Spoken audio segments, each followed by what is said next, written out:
Now I got a little bit of a time window here to work on. What I wanted to do is, the cannon the receptacle that doesn't have a cannon, and some of the pictures, I guess a good percentage of them, it has that painted red. I don't know if that's significant or not, but I think that'll dress it up just a little bit. So I got a little time here.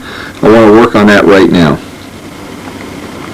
In several of the pictures, it really does show that as being red, and I don't know if it has anything to do with the fact that some of them, you know, that there was a significant reason for it, or if it's just something that when they restored these guys, they wanted to dress them up.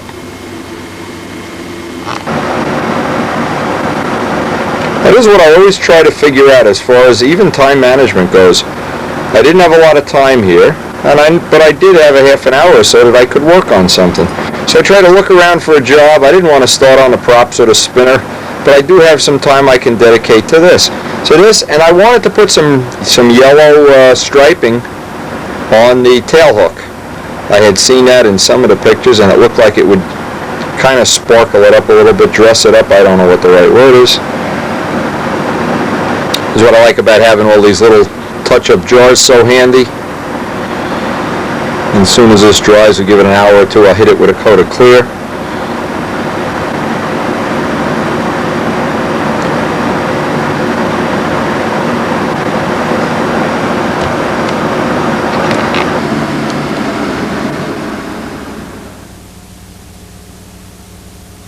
I want to set some stripes of tape up here and then do these in yellow, kind of like what they have on modern carrier planes. The hook always is yellow and black, I guess, so you don't walk into it or whatever. At least I have those out and I'm ready for... In each piece, and then take out the piece in between, go to the next one right down the row. Gives me nice even striping. It's almost exact. Have to walk it over and get the idea how long it takes the car to... The yellow is probably going to need 3 or 4 coats, but at least we got the first one on here tonight. Make another one. Okay, put that side to the side to dry.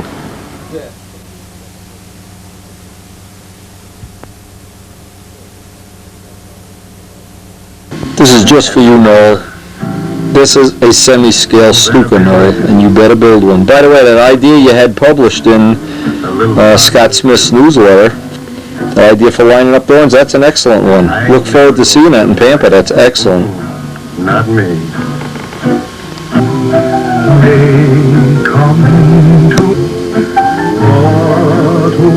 All right, back to work. Been fun having a nice break.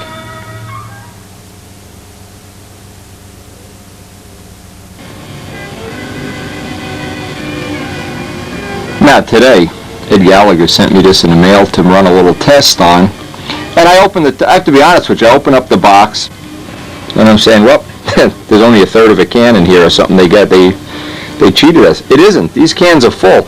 They weigh almost nothing. I don't know how they did this, whether they filled it with puffed rice or what. We're going to find out in a minute. I got the bill. Couple new things. They have a new phone number if you're interested in this. I'll just put these on the tape for a split second. The name of the company, and this is a company that pretty much caters to the high end of epoxies. Very interesting material, and I want to show you this because I'm going to run a test right now this morning.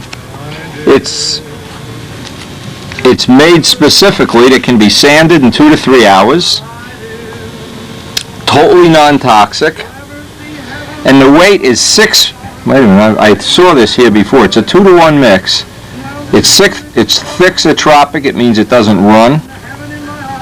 And it really would be specifically used to fill pinholes. They give you a bunch of tips on this, how to use it.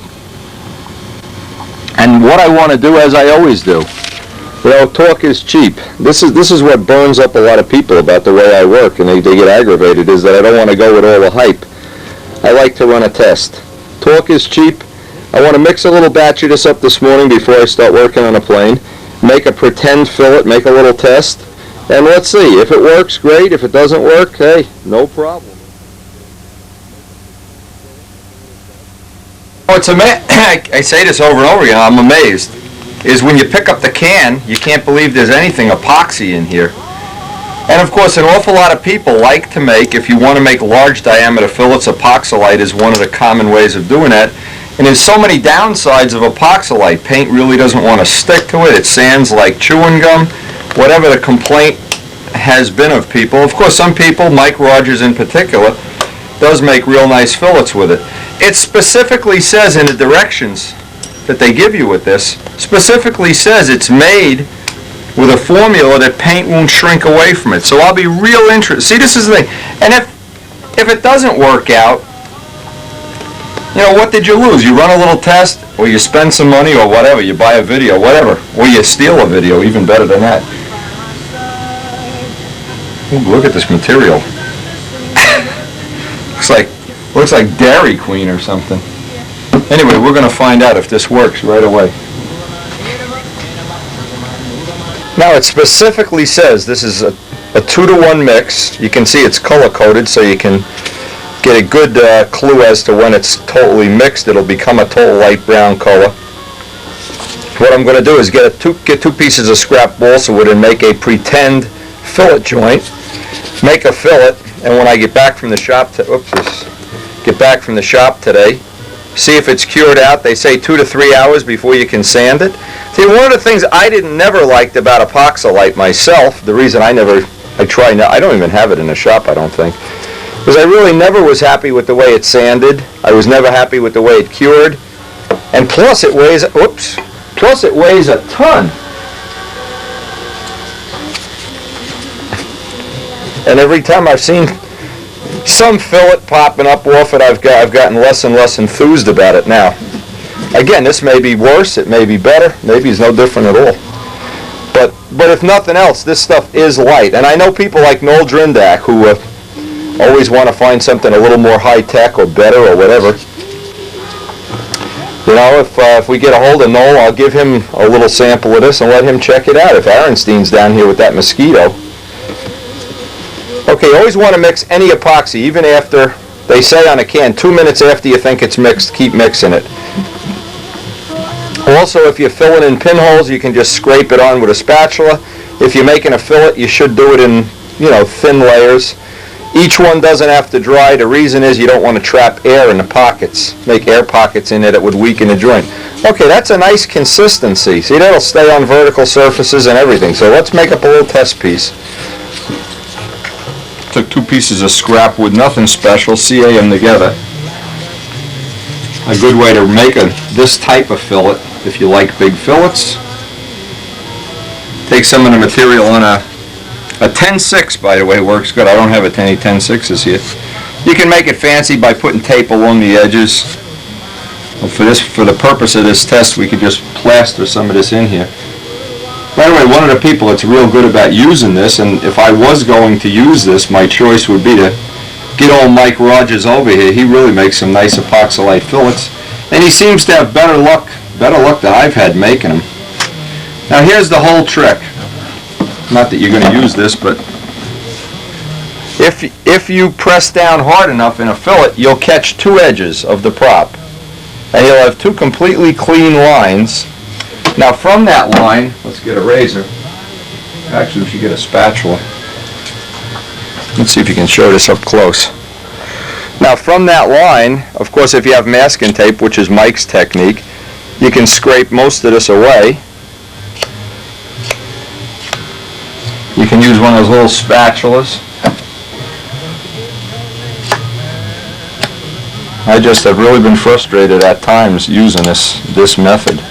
Now as you move the angle of the prop down, the fillet will either get bigger or smaller. And you can do this 2 or 3 times, 1 time.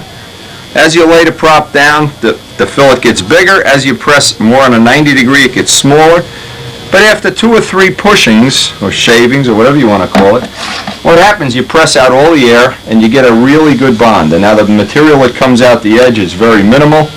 If you've had tape edges, you can just peel up the tape.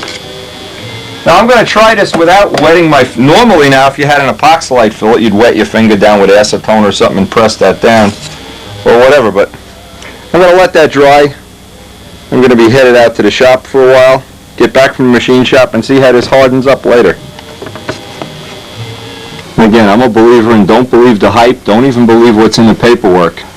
If you want to know about a product, try it, run a test. That's my way of doing things.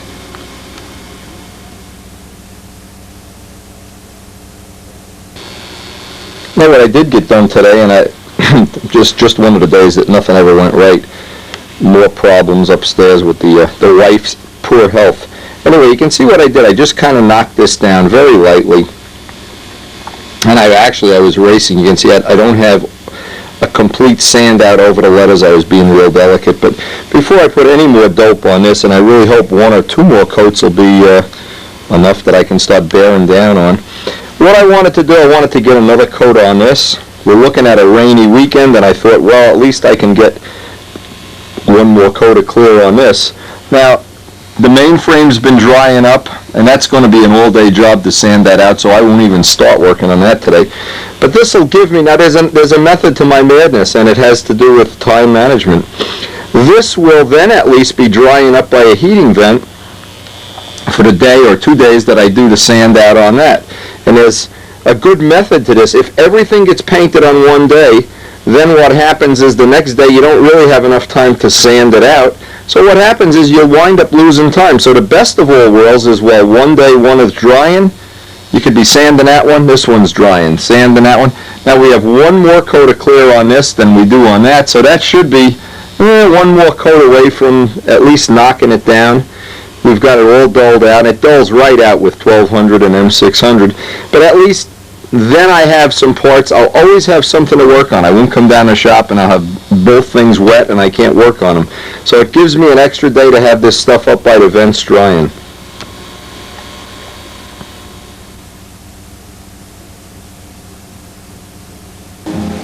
Now Giorgino sent in, of course he's the guy that did the really neat pilots for Joe and I. He sent in some real interesting pictures. I'm going to run these through. Obviously those are his little pilots.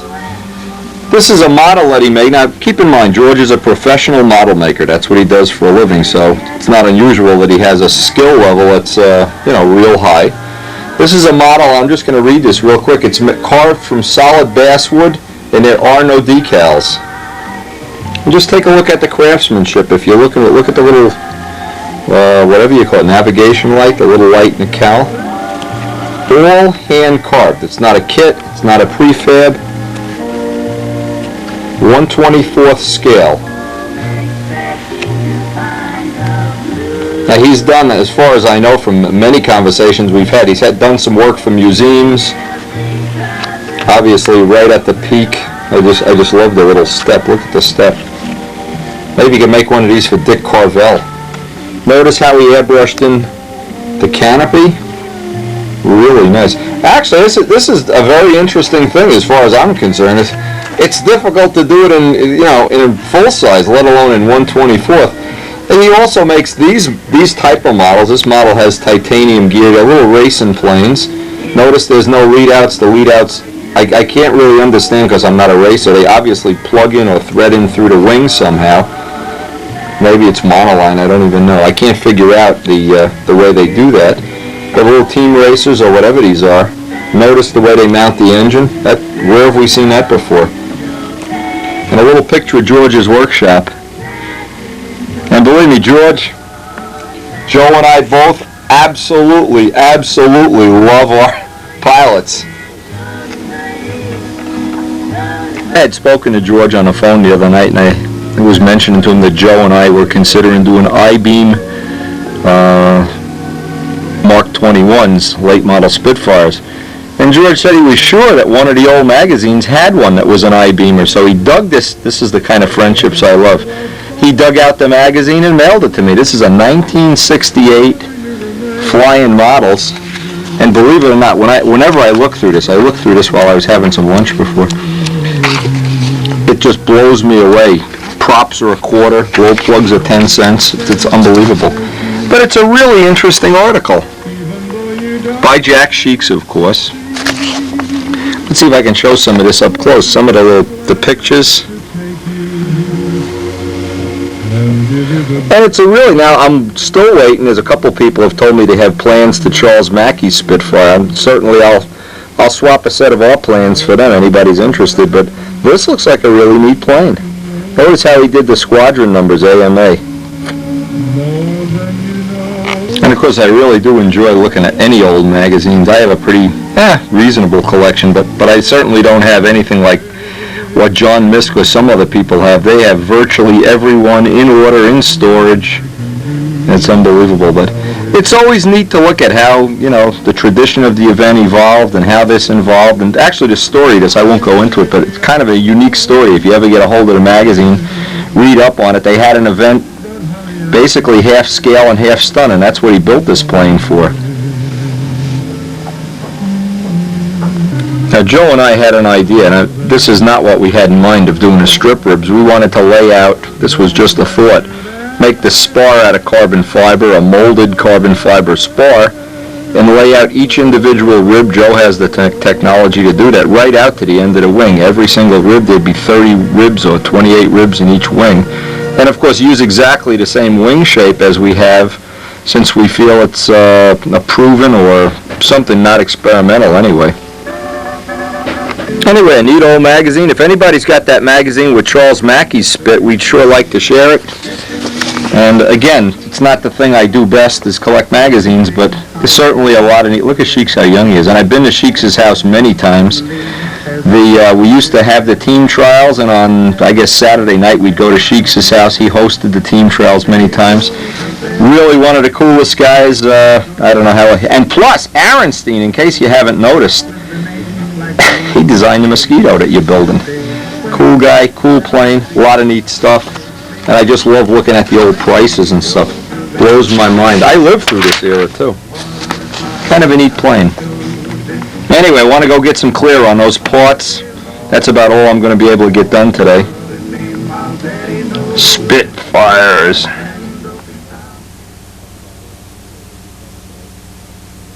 Now in today's mail, gotta run through this. This is great.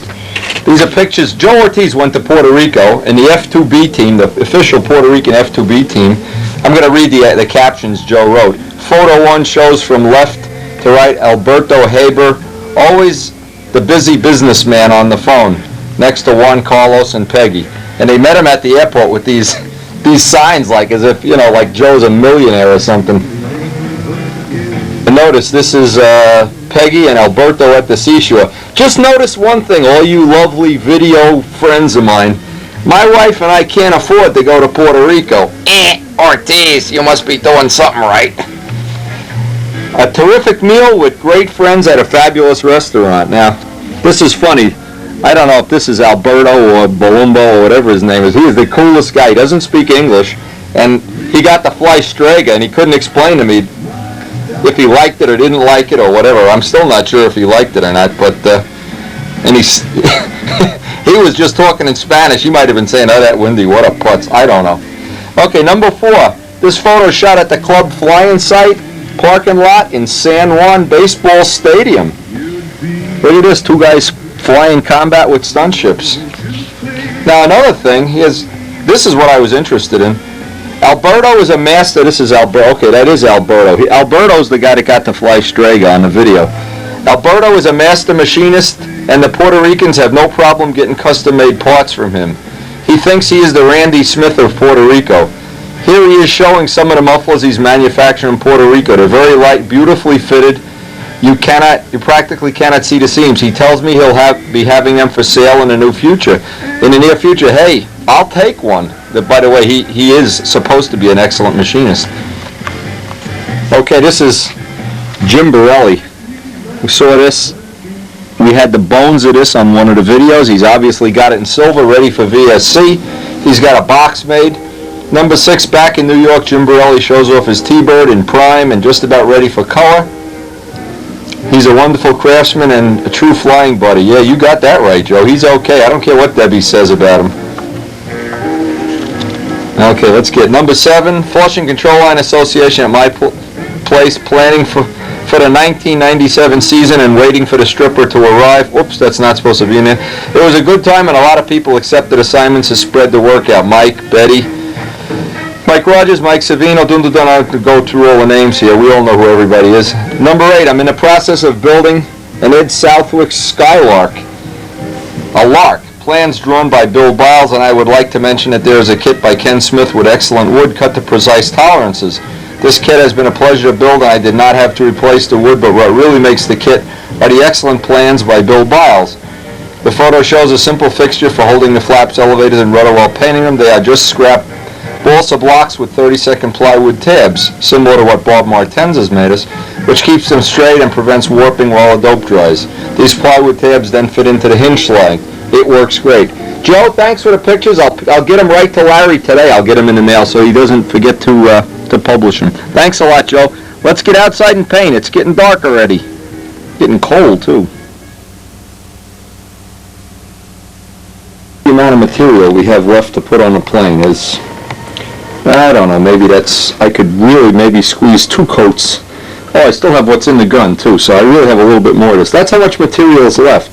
But what I'm going to do is put this on in many thin coats. I'm going to thin it out just a little bit more each time.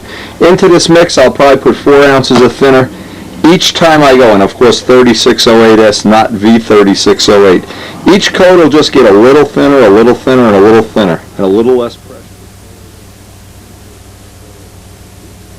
And I hope, even if I go down 2 pounds at a time, at least on my gauge, I like to start maybe at 20, maybe even a little more, but little by little, less pressure, thinner mixture, and just those last couple of coats will just lay right out. I say it, but it turned out to be a halfway decent day. Again, I always try to use the sun for my candling light. Try to get the wind at your back if possible, just so you're not breathing in any extra. Now with the lower pressure, you can give it more and more coats without getting a run. Because what's really happening is each coat, you're letting each coat get a blast of fresh air and it's drying just a little bit.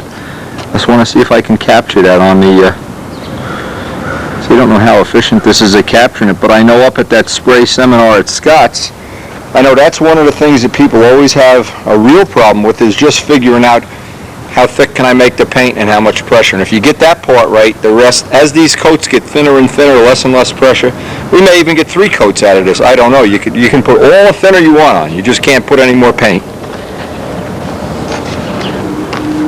Now it's so, as you get to the last coat also, it's so important to get that candle going, because now you really don't want to have a run.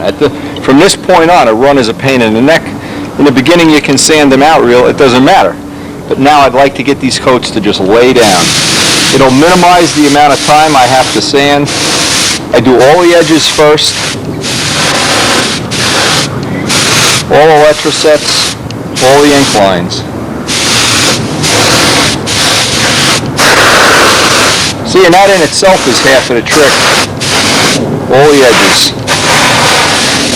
See, and that's half of the trick, is the parts really don't have as much paint over here as they have on the lettering or on the ink. And that's where you're saving, each time you can save a little bit of paint that way, hey, you're saving weight no matter how you look at it.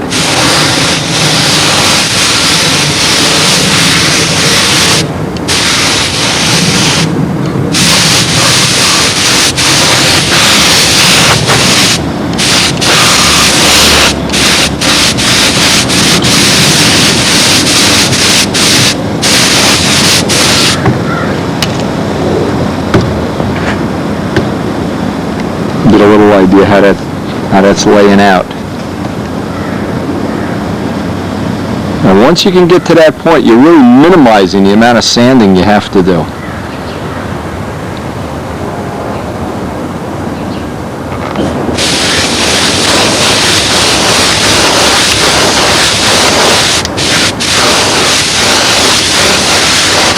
I was real happy with these parts anyway. The color really has a, I don't know, metallic, almost looks like black metallic. I think this is going to work out okay for our color, our Canon color anyway. There's so many choices you have on these, it's almost anything would be scale. Now what's nice is how the fiberglass parts, just no grain.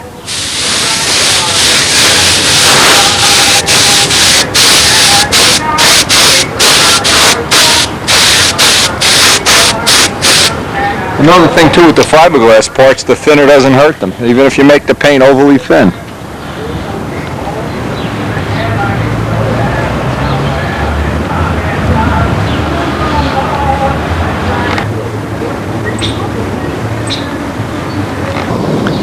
Now you can usually tell just from the reflection if you've got the paint. This looks just about perfect for this day, for this humidity temperature condition.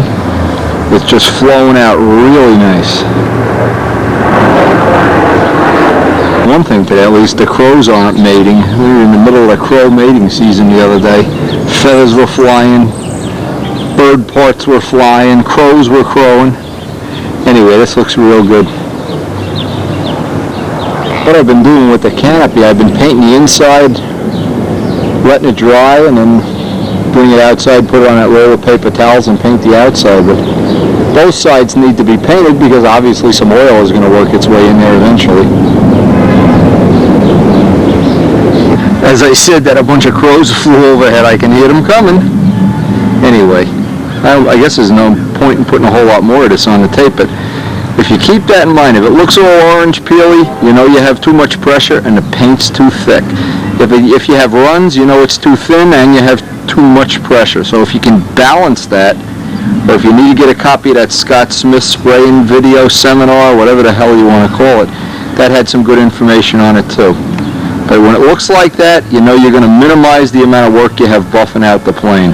You're not going to wind up spending 50, 60 hours buffing out a plane.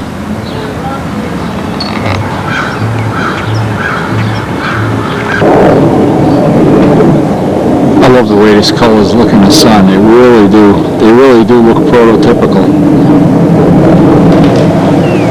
Whoa! As it flies across the parking lot. Ah! No, I didn't drop it. I just did that to make it look hard to do. Dope to flow. It's a thing of beauty. Even the crows like it. Alright, anyway, back in the house. It's been fun. Now, it's always a good feeling for me anyway. Once I get this stuff painted and I get the coats on, I always feel like now I don't give a damn if it rains, the wind blows, or you know the crows stop mating out on my deck or something. I want that stuff drying. Once it's drying, I'll pretty much have a weekend to let it dry out before I even get to work on it again. My stepson is in the middle of turning his car into a rolling boom box, and I think we're going to work on that this weekend. But anyway, if I can, I've got maybe an hour, hour and a half of daylight left. What I'm going to try to do is only sand out the parts that are going to need extra coat. See, there's an extra coat going to have to go here, an extra coat up here on the roundels. Wherever there's paint lines, I can just kind of try to knock down some of the hard spots on this and just get a coat on there. And if I can get that done in an hour, hour and a half, that'll be it. This is a free bonus. This is what I really wanted to get done today. Then this can even be sitting over the weekend, and especially, I guess the thickest paint on the whole plane is up around the nose and on the side of the fuse. So even if I just work on that for an hour or so, I'll get a little bit ahead on that. And this is the way you have to manage your... I only got a part of this sanded out. I'm going to have to finish this tomorrow. But anyway, the sooner I can get started on this, and it's just going to take time. I've been working all these areas where there's double and triple layers of paint, working up the nose art, little by little by little. This is just too time consuming to try to even do in one day. I guess I got a little bit ahead of myself here.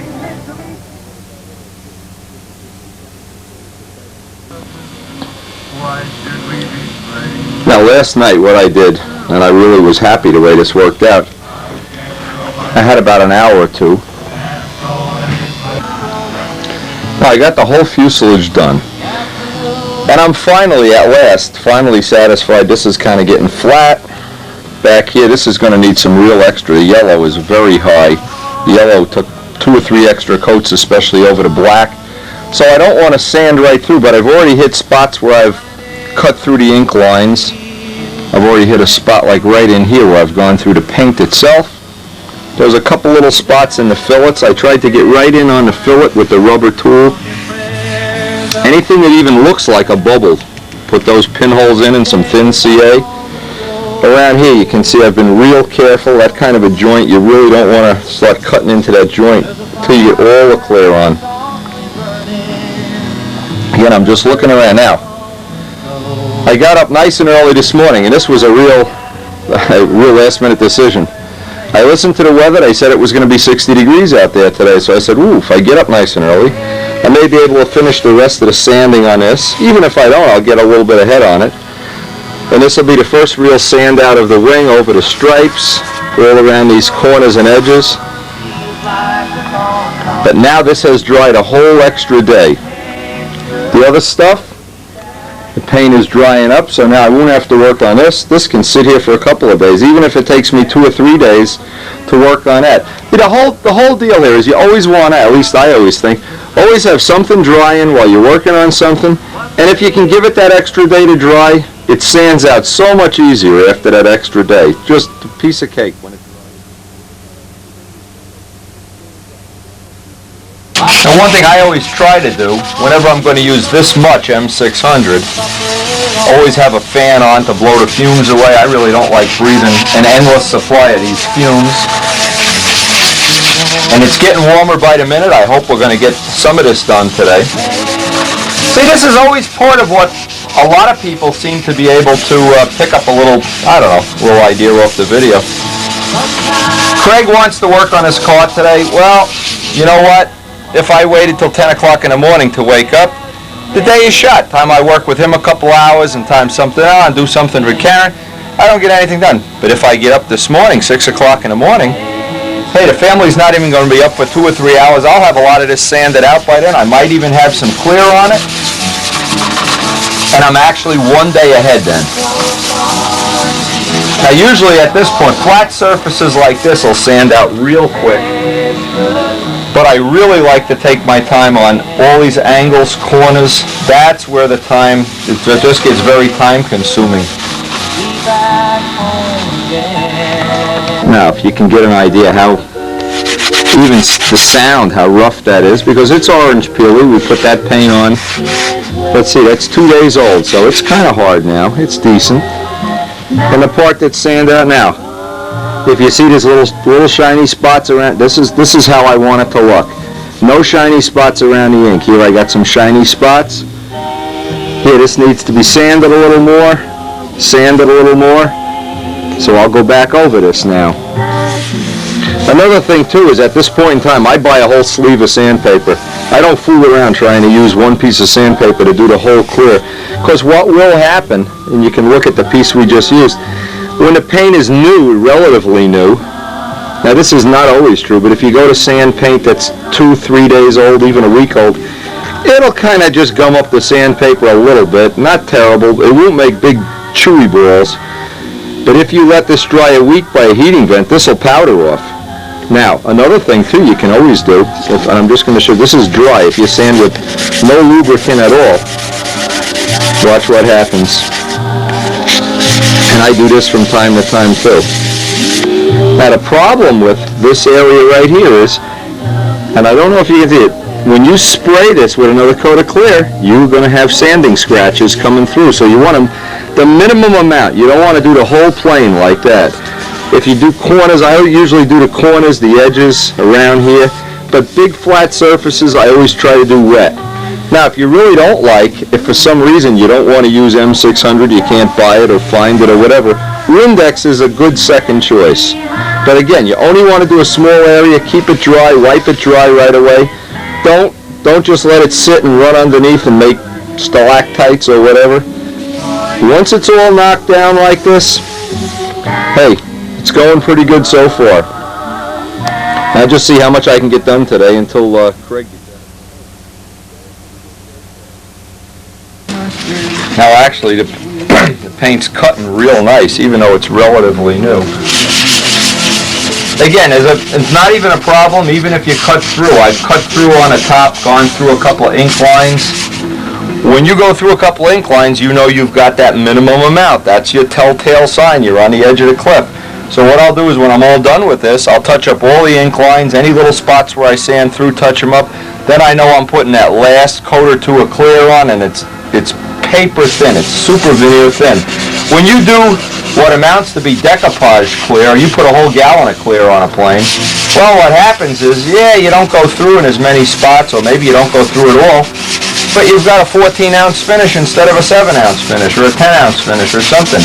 And those 3 ounces usually mean the plane is going to come out tail heavy, it's going to need 4 ounces of nose weight, it's going to need I don't know. All bad things start to happen. It starts to set off the dominoes, all falling in the wrong direction. And we're shooting for the low 60s with this plane, so even though we have all these accessories, what I'm trying to do is really minimize the amount of clear that goes on a plane. And you notice another thing too, I've saved the open bay areas for the last thing. Always doing the wood areas. These are the nice flat areas, the body's even flat, even though there's a lot of curves. But leave the open bays for last. That's the hardest part to do. That's where the paint you always got corners and angles and edges. Now whenever I'm sanding a whole surface like this, as soon as I see some ink, you usually can see the ink will pick up first because it's higher than the paint. As soon as you see the M600 turning a little bit black, you know, you've picked up some ink, you pretty much have to stop. I've gone through here and I'll have to do a little repair there, but there's going to be a lot of little repairs. And what this guarantees is I have that paper thin coat of finish on it. I don't have big thick globs of decoupage. Now on this side, where did I see the spot? I can't even find the spot now. Anyway, there is a spot here where I started to just get it where I could feel it was really getting thin. No, I can't find. Here it is, right here. Shows you where I know. And once you see that, now I'll touch up the ink work, of course, and then put more clear on this. But I know I don't have a ton of it on there now, especially on the tail. You notice I'm trying to keep the back end of the plane as light as possible. If I get a little bit of extra weight on the outboard wing, look at this Nixon's chrome. But I really want to keep the bottom light. Let me get the phone.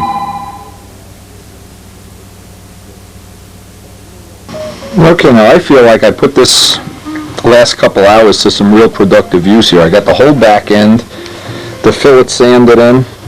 Now, had I slept till 10 o'clock, this would not have gotten done. And the last piece to do, by the way, it turned out to be, it looks like it's going to really be a nice day. We're going to work on Craig's car. And this is, the only thing left to do really is the wing and the open bays. And I'm hoping the time, actually, it's going to be to my benefit. By having this dry an extra day, it'll be a lot easier to sand out. So we'll probably pick this up later today or tomorrow. All it's left to do is the wing, and we'll be ready.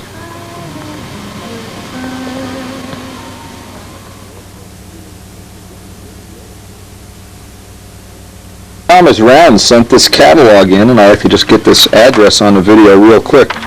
There's all kinds of little sanding gizmos and tools and mandrels and belt sanders and Ryobis and all kinds of little sanding deals. This is a fabulous little catalog. Thomas Round sent this in, and I've just been looking at it here while I'm taking my little break for coffee. It's fabulous. There's 100 little things that I've never seen before in here. This is one of the catalogs I would honestly say everybody ought to. Let's see if we can get a. Well, Thomas Round sent this, and let's see if we can get the address here, or an 800 number. Here, 800 number, 1-800-228, all zeros. Get a free catalog, no matter what you're into. This has got just no end to it. Just every step of this is something that's worthwhile that we would use, and I anticipate we'll be using this more and more, over and over. This is an excellent one. Anyway. Never don't have the catalogs, especially. You got to button this operation up. You know, and anybody knows me, anybody that really knows me knows one of the things I look forward to is trying to get some dedicated time with my family on the weekend, sometime with Craig and with Stacy, whoever happens to be here doing the laundry or whatever. But anyway, we're going to come back and work on this tomorrow. I have to tell you, I love my stepson. He is one hell of a kid, but I have to tell you, he has this idea of what he's going to do to his car that's blowing me away. He wants to turn his car into a boom box, and I don't mean to play Al Jolson records. Get your last look at this car before it becomes a human boom box. What are you going to do, play Al Jolson records? No Al Jolson for me. Okay, strip the trunk first. First, get everything out of it. We're gonna make some radio speakers. The radio speakers from hell. That's right. Oh my God. You're trained professionals. Trained professionals. Okay, you got all the undercoating? Yeah, it's over there. Okay. You got to strip the trunk. Everything's got to come out of this. So let me give you a hand help in getting that stuff out. We're gonna undercoat the trunk to start with. Okay, hey. 2 beautiful coats of undercoating, hand sanded between coats, buffed out with Gorhams. I don't think so. Anyway, we're going to go get some more undercoating. He wants to give this 2 coats. Never, never, this is the secret to everything in life. Don't have teenage kids. Let them go from 10 to 35. Spring is coming, don't you worry. We'll be out there flying those motors, flying Kajeski's double star. Who knows what we're going to be doing soon. It really looks like it might even be a nice day tomorrow shaping up. Who knows, maybe get up the field. Spring. Now I'm just waiting for Mike Kajeski to get here. Mike's brought that wing back. What we're going to try to do is evaluate if it's ready to, put the final glue joints on. Now, I probably won't get to work on this much today, if at all. We're still working on that crazy radio. Boy, oh boy, what a pain in the ass it is mounting speakers in a little car like that. But anyway, keep in mind a couple of good things. Every day that this dries, it'll get easier and easier to sand, so it's not a problem. Also, all the little errors on here before I put any clear at all, and this is the major thing to always think about, is wherever these little errors are, these are high spots that would normally come up when you buff it. So by getting these spots picked up and touched up before we put on the last coat or two of clear, you're ahead of the game, because now it probably in all essence is not going to come up in the buff job. It may come up in, now, but you can always touch that up. And we really do need a lot extra more of clear on here. And the other thing too is when you get to this point, you always want to do the little touch-ups. There's always going to be a rivet that you sand through or something that around here. You can see I've picked up a little high spot where the canopy comes out. I can do all these touch-ups now. It's so much easier to touch it up now. If you wait until that last coat of clear, or even at the very end, you're always going to wind up in the final paint job with buff throughs, and that's such a pain in the neck. And then they show. So what I do is on an ongoing way, on this sand out, I'll try to touch up all the little parts. On other sand outs, no matter when I sand this out, I want to have all these little spots touched up. And I may get to do some of this after Mike leaves, I don't know. We'll just get Mike to unload the car here.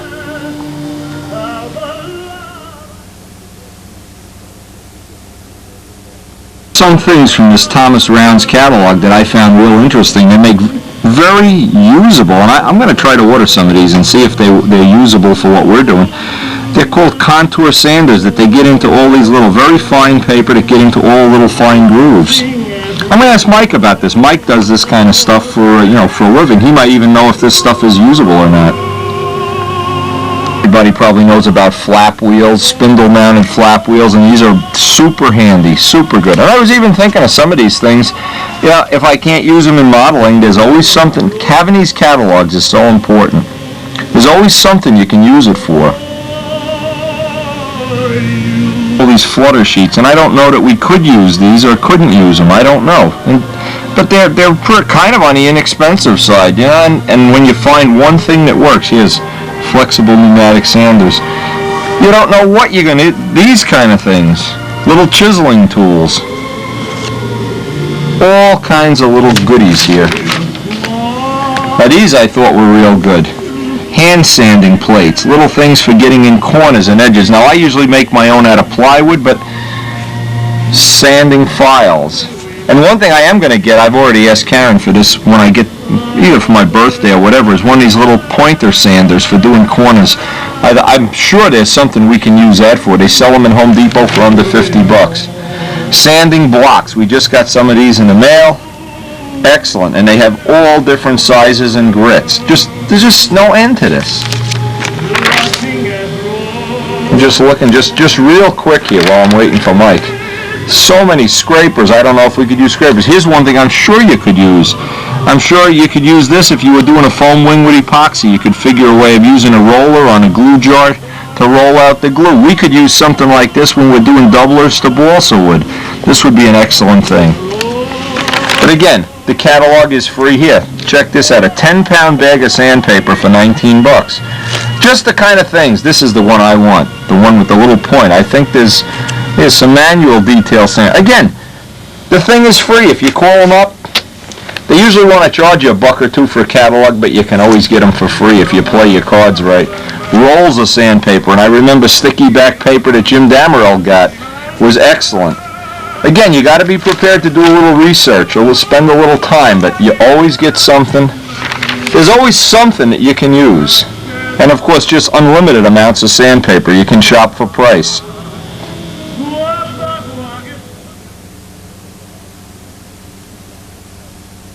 Okay, a couple of things, and this is why Mike's been bringing it over. I like to have the horn on before I make this joint, but certainly we can live with this. That's not a like throw away the wing thing. Mike used some little carbon fiber in there to beef up the gear. Hold that wing up like that, Mike. Okay. What I think you should do is take thin CA and the ribs on either side of the plywood inside, harden up the wood with a Q-tip and thin CA. Controls look real good. In fact, Mike improvised it. He even outdid me. He's got a nice little way of holding the belt crank right in the middle, and that is fine, by the way. Now, all you need to do is make the little containment part on this. You know, a little horseshoe that goes over that, and that'll be fine. Beef that up with some thin CA. This is good, by the way. That little bridge in there, I didn't see that. That's good. And the controls obviously work free as a bird. You want to grease the controls with motorcycle chain lube before we button it up. The little brass bushing that's in here on the lead-outs, it's not going to hurt anything, but it's not necessary. Okay. This is a bearing material. It's made out of a DuPont bearing material. It's not going to hurt anything. You're not going to take it apart to save a millionth of a grain, but that's fine. It's just a little overkill. Let's see the tips. Oh, you got the little tip weight box. Okay.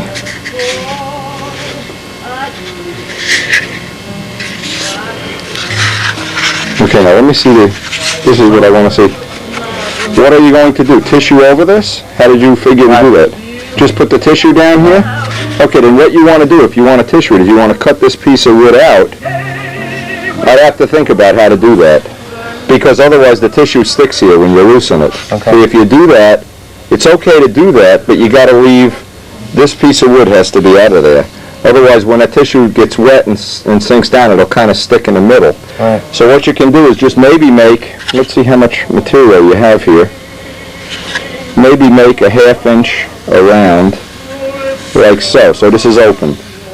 Again, that's not a, and this is the belt crank. Now, you know what that has to be epoxied on and everything. Okay, that looks okay. I would rather make the tips out of blocks. I just think it's easier when you go to tissue it. It's easier too. Yeah. But again, this is not going to be, and of course this is the part that we really want to make sure is right. Yeah, that's perfect. That's what you want. That's the important part. Okay, Fat City. Yeah, now keep in mind what I like to do is have the horn hooked on. Right. And then elongate this little hole, and then slide this back and forth till it's neutral, and then pack it with hardwood or epoxy. But if this wire lines up and you're in Fat City, great. But if not, you can put a joint here, an overlap wire joint. Right. Yeah, that'll be fine. I don't see any reason not to button it up. Put the belt crank support on, button it up, put the tips on. You really want to make sure, maybe you could connect this line here with, you know what I'm saying? Right. So that the tips, see, I've never done one with the tips hollow like that, but I'm just guessing. Yeah, that's going to be funky with the tip weight bar. I don't know how that's going to work. I don't have an answer for you there. The other choice you have is you can cut this way down to 1/4 inch and put sheeting. Put 16 sheeting. You can improvise that to some degree. That's not a critical thing. The plane is not hinging on those wingtips. Right. It's just going to make that it's more labor intensive to get it that way. Main thing is you got it all nice and straight and the gear blocks aren't weak. Use some thin CA and these whole bays inside, the 3 bays, here's the 2 ribs. Inside, just paint it with CA and a Q-tip. And I think that'll be, you're not going to break them out the way they are now anyway. That's got the upgrade in it. Right. That's going to be fine. I think it's going to be good. After a long debate about how much time we'd save by using these, I wasn't happy with the way the tips. We would have had to cut this out and tissue it, and it really would have been not standard then, and I really want Mike to have a standard Cardinal. So again, this is what's nice about having everything on video. Here's the videos for Strega on how to do the tips. Mike's cutting up some new blocks.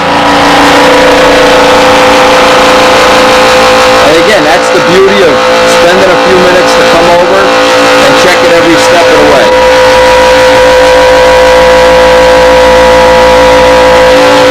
What Mike thought, and incorrectly, is that the tips should be like I guess like a Nobler where they had ribs or something. Whatever the thought was, I think it's easier at this point in time just to backtrack and make new tips. It just isn't worth the time you would spend undoing this. I think in the long run, you're going to save time. And what I want this to be is a standard cardinal. I don't want there to be some kind of experimental gobbledygook that maybe we don't know that matters. Maybe it does matter. Who cares? That probably doesn't matter. But the amount of time Mike's going to spend finishing this, I sure don't want to take even one chance in a million that it's not going to be perfect. I just don't want to take that chance. So there's a lesson here, and the lesson is if you have somebody around that can help you, and obviously go over their house, check it out. And the second choice is if you have to backtrack and make a part over, or if a wing comes out crooked or heavy, that's the best. It's easier to do it now than after you have 200 hours of finishing in this. After you have all that finishing and inking and everything, how would you like to right now on the Searfire have to go back and build another wing? Oh, God, no way. So I think this is just a good investment, just an all-around good investment.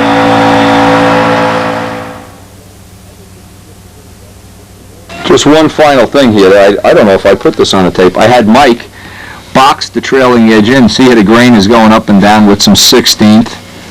Just to stiffen the trailing edge up. That's even overkill, I think. But that'll keep it even more rigid than it really is. And when these wings are done, once you put the silk span on and shrink one coat of that dope, they're like iron. That is a good thing to do. Even whether you're doing this plane, a Paul Walker plane, an SV11 or whatever, it doesn't matter. I also took some of the motorcycle chain lube. Just let it soak on the controls. While you have the wing open like this, it's easy to get in there. Get them soaked up. That's ready. You defluxed all these joints with baking soda in Right, it? clean them all. Beautiful. Okay, and obviously don't wrap the lead outs till you get it all done. I like to let the lead outs go until you can get the horn in neutral and then wrap these in it. Just so one isn't an inch long, and then you got two lines, one is longer, the handle cable wears out in the middle, and Right. it's cheap insurance to do it that way. All right, that looks good. I think you're in Fat City, kid. Okay.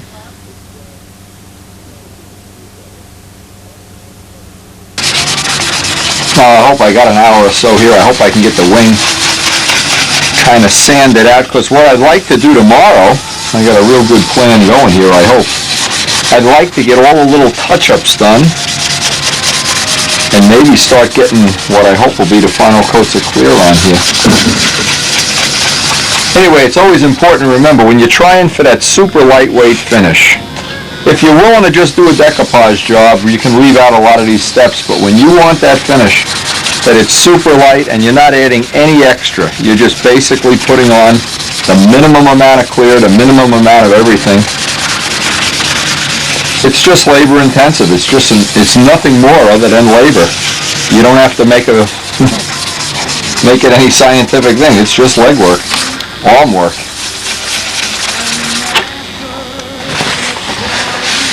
Anyway, once you get it all knocked down flat, and Al Rabe used to say, if you hollow a top block and you don't go through in a couple of spots, it's probably too thick.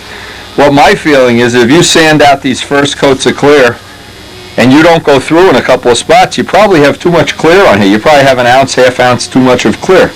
So as soon as I see I'm coming up close to the edge here and you can see there's still a little shiny spot, that's about all I can do, and then I'll move on and just work one bay at a time, one piece of the leading edge roughly the size of a bay. If you try to do a whole thing like this, you're just wasting your time. You have to kind of segment it out into little spots. Open bays are a nice one area that you can work on, or maybe a piece of the leading edge the size of two open bays. Again, it's a personal preference thing.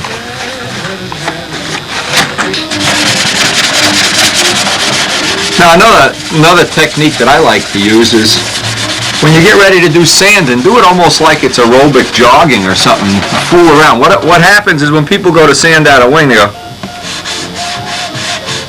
and the thing never gets done. You sit there for 4 or 5 hours. I mean, you've got to really make a commitment, get your arm muscle moving.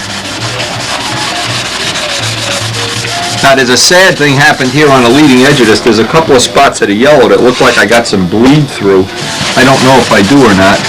I'm trying to sand it out where the red kind of went under the tape there, and I didn't notice that. I may have to touch that up.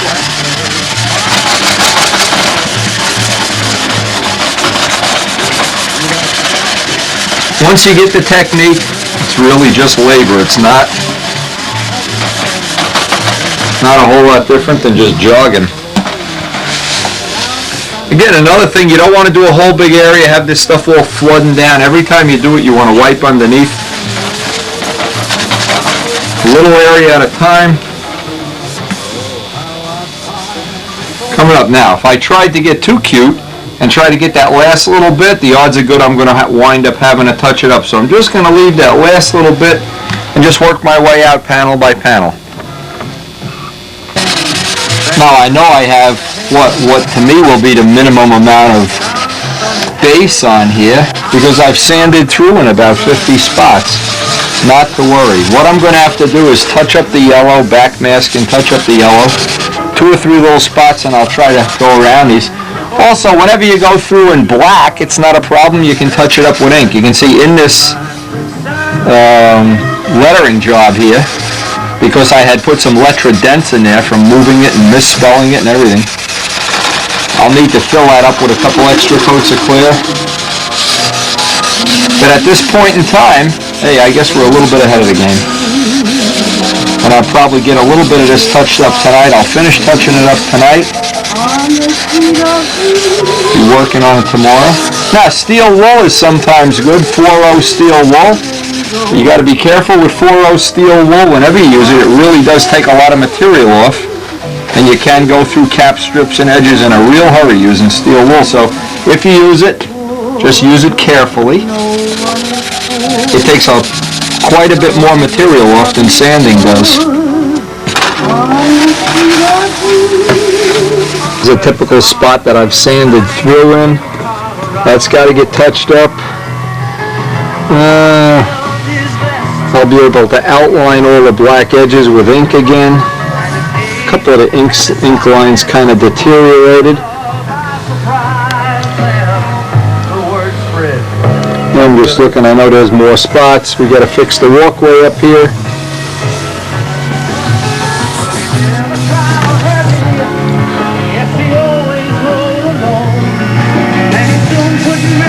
This could take a little bit of more sanding. Now it's a good time to use your bare hand and just rub everything with your bare hand. Your bare hand won't lie to you. In here, that might need a little more. Might be able to put some steel wool down in there.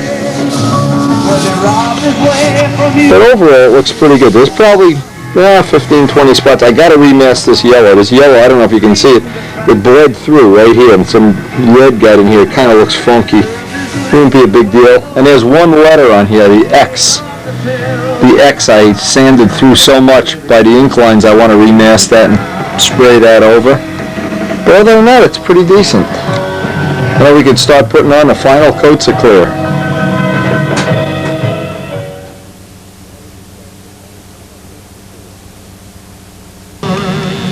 Now what I did this morning, it's so cold out there, it's unbelievable. I'm going to have to wait. It's below 20 degrees. What I tried to do is lay this out in a methodical way. In other words, I want to get the touch-ups of the light colors, and these I want to airbrush in and just touch that up.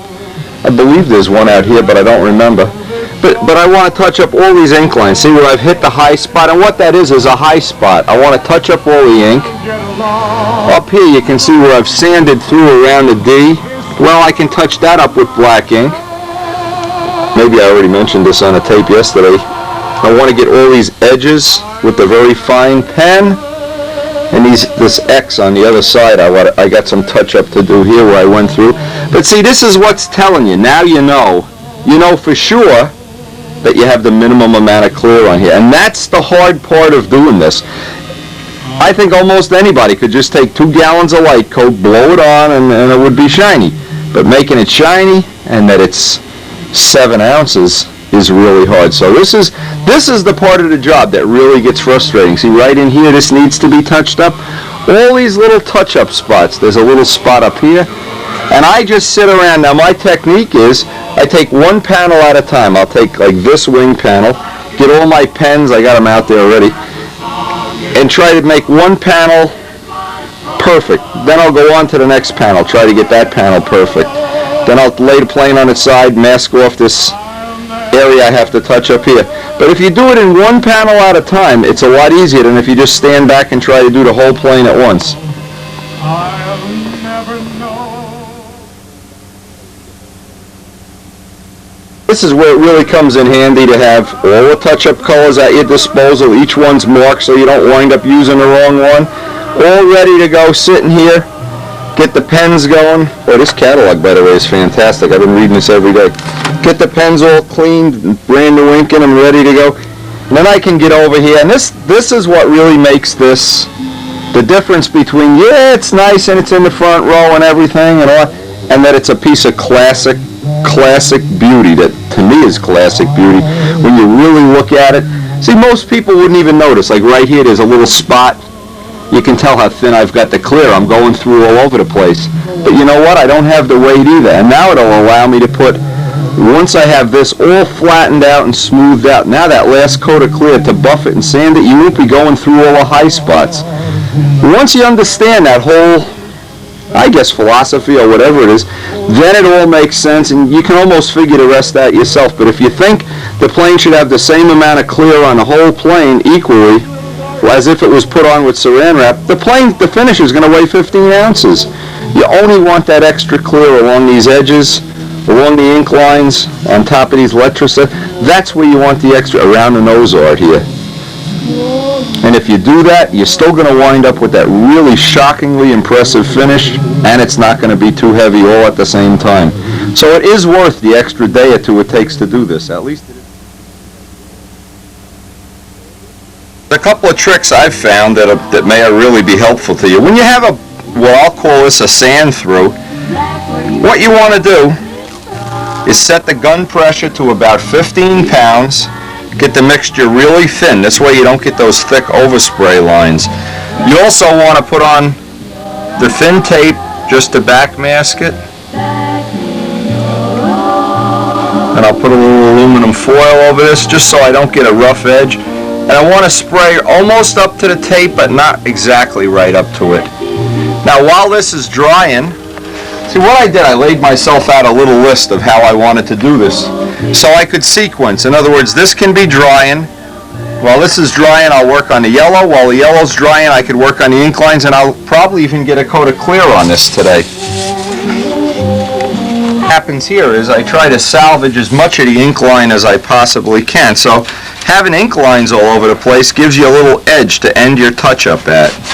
And hopefully nothing will get sprayed on past that. Now I can just touch this little area right here with one little shot, and then I'll only have one or two ink lines and rivet lines to touch up here, as opposed to if I spray this and the dust goes everywhere.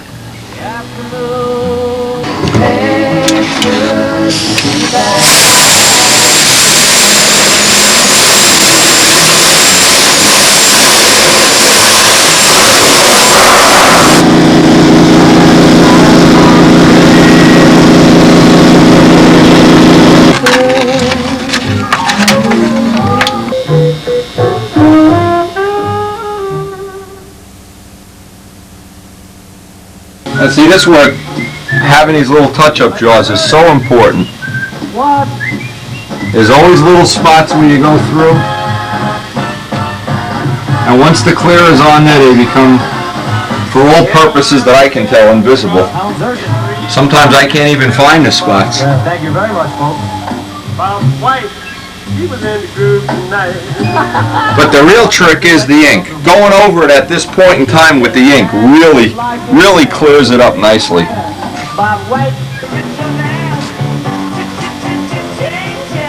And after the clear is on there, almost every time you can sneak by. It'll blend right in. Now there's also, wherever there's a line, and there's a couple of spots on the roundels where the line is kind of fuzzy, I can just get in there right now and just touch it up. But I've got the touch-up paint, the exact match. It's so easy. When you got to go back and open up cans and take thinner out, put thinner in, oh man. Having these jars, that little touch-up kit is so important. It's real nice if you can keep one brush in the red for the whole time you're doing the red and one brush in the white, say. The colors should be an almost perfect match. And there's still a little rough edge here that I want to... Keep in mind, if you put all that extra clear on a plane, you almost don't have to do this, but then for the rest of all eternity, the plane's carrying around an extra quart or two of paint. I have the red out. I look at all the spots that are red. Do I need any touch-up on any of them? Any little spot, I'll flip it over, do the bottom roundels. Then I'll move on to the next color. And the last thing I'll do is I'll have the yellow that I want to touch up, mask it off, and airbrush it.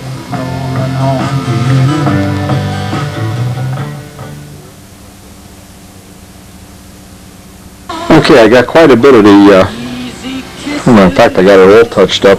This is the end of what I hope will be the touch-up. I went over most of the white ink, went over the outlining, did the touch-up around the lettering. And boy, you never underestimate the power of having a nice touch-up kit. Boy, that is so handy. Okay, I'm going to get ready to spray this sucker.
Now, due to Karen being sensitive to the odors, we've opened up the window, even though it's about 30 degrees in here, just to get some more ventilation for spraying.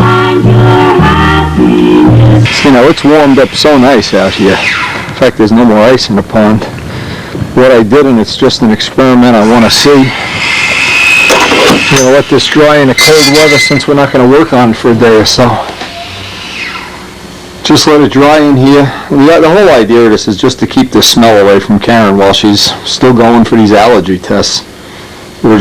Every little smell has really been bothering her, so, and boy, having a good wife is a priceless commodity.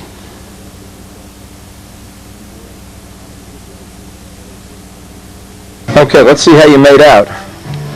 Okay, this looks nice, by the way. This is the shell we made last week. I don't think that's going to be too heavy, huh?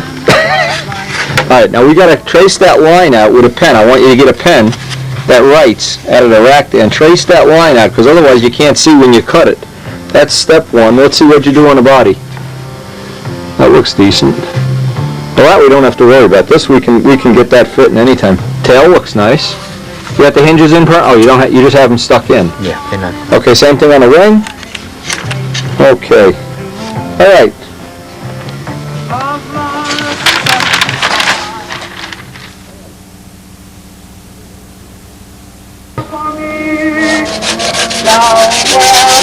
Okay, what we're doing now, because we're going with an 1/8 inch horn into some 1/4 inch wood, we're getting it real thin at the end. This is the inner one or the outer one? You only mark the inner one. Yeah. Okay, now what we're going to do before we go any further, there's a little aluminum tube in there. We want to tweak the horn to make sure we got exactly the 2 flaps in neutral. First get that sanded out and then we'll check that we got neutral on everything, Robert. And they all have the same kind of head. There's a 90, there's a 60. Hey, you want to say hello to the world of pro stunt while you're shoplifting? Caught shoplifting. Just looking at a true Super Tiger 60. That's true. But I just wanted to say... Tell him what happened to your truck. This is funny. Drives here from California with a trailer truck and he won't let him park in Rutherford. Yeah. So he had to go down by Georgie's shop. Where did he wind up parking? By the shop? I parked in Osenko. There's In Osenko? an old abandoned yard over there. They unlocked the gate for me and chased away the raccoons and Oh! Where do you see your truck? When you get back, there'll be no fenders, no battery, no wheels. The spare will be missing. Welcome to New York. Come on, Robert, get to work. Peabody will be here in a minute. Oh, God. Here. Hold that up now, Robert, so we can see. This is what before we get all committed here, we want to sight down the flaps, make sure they're even. And if they're not, of course, this is an ideal time, pull off the flaps and tweak the horn. Okay, now with that in position, we know that's final. We can come out here, and it's always good to leave this to the end, and trim this. Robert, just take a zona saw, trim this a little oversized, and then sand it in. Do it with sandpaper. Do the last little bit with sandpaper. Don't try to cut it right to the end with the razor. So, you know, that allows you to line it up. Just leave it a little bit oversized. Did I get through it? Yeah, no, you didn't get through yet. And then take the sanding block and sand the last little bit in. And don't forget to mark. Now you can mark on the edge of the plywood which is the inner and which is the outer. You don't have interchangeable flaps anymore. They're both glued into the tubing. As you leave it a little oversized, you're perfectly safe. You just don't want to have it that you're a little bit undersized, and then what do you do? Oh, you broke it! Oh, wait till Peabody sees that. Oh, are you in trouble? Okay, now get the you got the sanding block there? Or you can just final sand them right in. I got his phone. Oh yeah, the finish takes a lot of time. Hey, Kenny, how you doing, guy? Okay. Now once you get the contour, now you can just pull the flap off. So what's nice about having a flap's removable, and now you can dress it off by hand. You don't have to wait. You just don't change the angle. Makes it a lot easier that way. He still flies a 59 Aries. We'll work on it. With a piece of string. Okay, let's see what you got here. You trimmed this off. String. This has glass cloth and 2 pieces of 32nd. Well, 2 pieces of 045, I think. Yeah, this was wing sheeting, 045. Okay, that looks like it's going to be fine. No, I don't know how I'll make it. Can you find the hard spot? Take your hand off. Find the hard spot. It's right in the middle. Okay, and just press down in the middle now when you sand it. Just give it a little pressure in the middle. It's right about here. Okay, wherever that hard spot is. Now take it over to the sandpaper, and just press down where it's hitting hard. That's it. You don't know how much time you're saving. If you had a block here, you would be carving this thing for 4 hours. All right, now just pop it on there. Find the spot where it's hard. Wherever it's hard. I was rebuilding a player piano, and they call it piano player. Like, will you sell me parts for player piano? Okay, just mark in your mind where's the hard spot and go over to the sandpaper. Make sure you know what you want, because we can't spend the time on people don't know what they want. Right. Okay, so I go You know why this is an old sanding belt? I don't even have it glued down. It's taped with masking tape. So now I had everything written down what I wanted. Now you can use that if you just need to dress off just a little bit. I do the guy do what he wanted. I rebuilt the piano. Just find a spot that's hard. There's always going to be a spot, just like doing a sheetrock thing. I put all new pouches in it. What makes a player work is every single note. Now Robert went to get the food. Got the push rod squared away. The DAP is drying up here. This is really just spackling compound. Oh, he's back. Boy, that's good timing, baby. I was going to sand your whole wing out for you and put a full finish on the plane while you were gone. You got food. Oh, what a guy. Getting cold out there, huh? I brought the Searfire in. Holy mackerel. Was it? Thing is ice cold. I'm never I'm gonna. going to tell you. Oh man! That you better bring it in. Ice cold. That it's cold out there. All the guys left, freezing cold. You can hardly touch it. Yeah, it's getting cold out there. Anyway, we're gonna eat, and then we're gonna maybe even get some more. Where's the fuselage? I was looking for the fuselage. Who knows where we put It's it? in a box. Oh. Okay. Hey, in the meantime, let's eat. Well, we'll figure out what we're gonna do with this. This is ready to sand out, or we can put the wing and the body here. My glass table is up against the wall. I'd have to take it and move it to another table. But you can always come over to the shop and use this table. Yeah. What we're going to do, we're going to take Robert's Knollwood, just like we do a Searfire, a Spitfire, whatever. You want to cut this on an angle this way and an angle this way. It's called a compound miter. You don't want to just saw it. See, if you just take the saw this way and saw it, you get a butt joint. You want to have a lap joint, like a piece of bologna. Okay? So the first thing, I want to take this. I want to cut this way. At this, I want to do one, and then I want you to do one. But see, I'm on a compound miter. See, the other side is crooked too. Okay. You don't have to really worry. I'll get the camera on this. It's on an angle this way and an angle that way at the same time. So you want to take this side and just score it so you have the angle. These don't have to match. You don't have to make them fancy. They're all going to disappear. Okay? Okay, now you can work that. Here, maintain that angle. See, the angle gives you more of a glue surface to work off instead of working off a butt joint. You know, if you take two 2x4s and butt joint them, nothing. If you cut two pieces of bologna and slide and glue them together, you just have about 30% more area to glue on. Just do this. I do the first one. It doesn't matter which angle you go on, as long as it's an angle. Okay, it went in. This is the It's a compound miter, right. So it's... And then tilt this up. We're going to have fun doing compound moldings, I can see that. Okay, put a little scratch in it. If you chew it up, we'll make a patch. You just pull it back. You can't go both ways with a... Okay. There you go. Now you got the angle. There's no plywood here, so you'll go right through. Now you don't care about this former here. We can just break this. Wherever it breaks, it's okay, because we're just going to glue it back. So take this piece out, and now we want to start lining up the wing. With these center lines on the wing, you have the line on the wing. I darkened it up with the pen so you can see it. So we have VCRs again, huh, Carlos? We're in business. We do. Oh man, go look at the Searfire. Oh man, I think it was sitting out in the garage. It was like it was ice for the last half hour.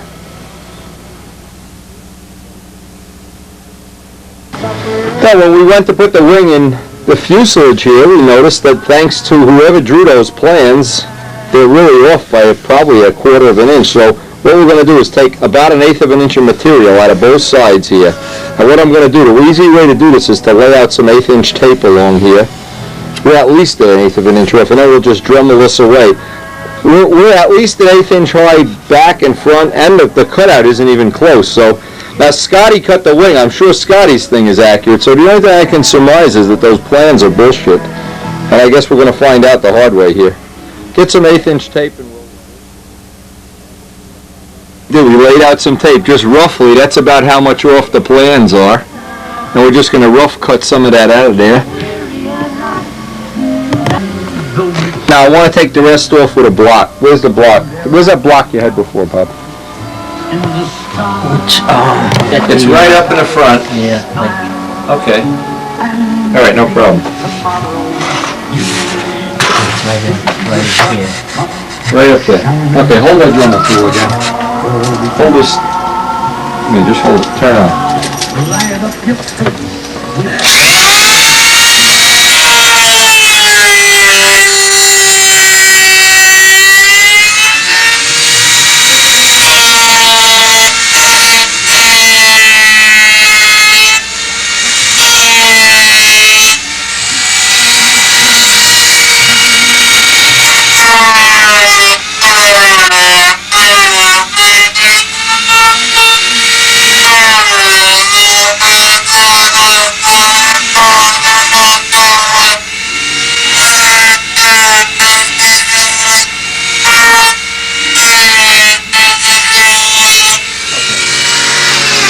Hang that up.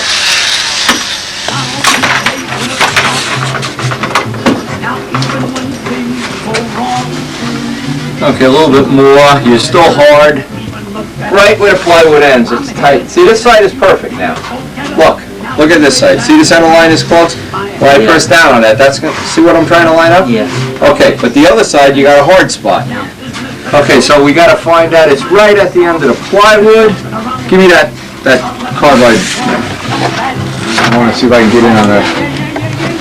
Okay, we're almost on the center. You're off by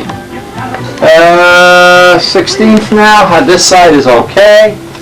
This side we can go right to the bank with, and you're still off right at the plywood. No, don't look at the other line. Look at the first one. Give me that Dremel tool again. I can see it from here. Line up. Do just what you did before. Right here is where the hard spot is. See, you got to do sheetrock work to do this right. Turn on. Let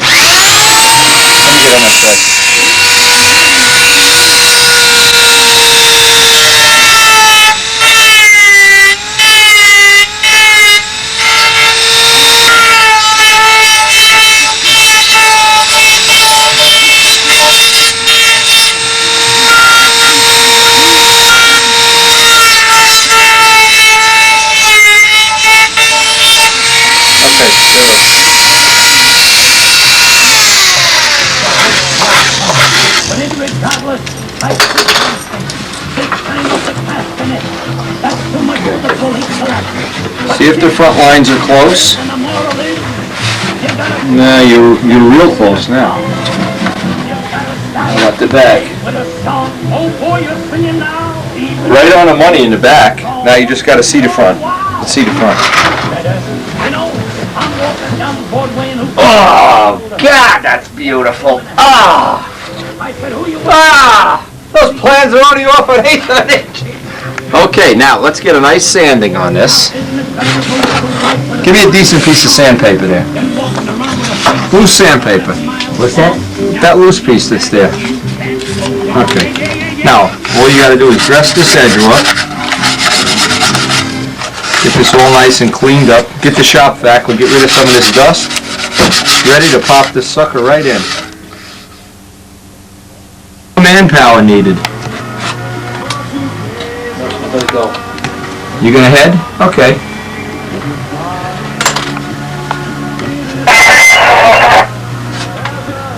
Watch it, let him go. He's got to go to fire. Gentlemen, have a good night. Yeah, we're gonna pack it in around 10 tonight, George. So, catch you later. Okay, let me go around and get the other side. Okay, that one's level. Okay, this one could come down just the thickness of a pen line. So what you want to do is move the can this way a little bit. There we go.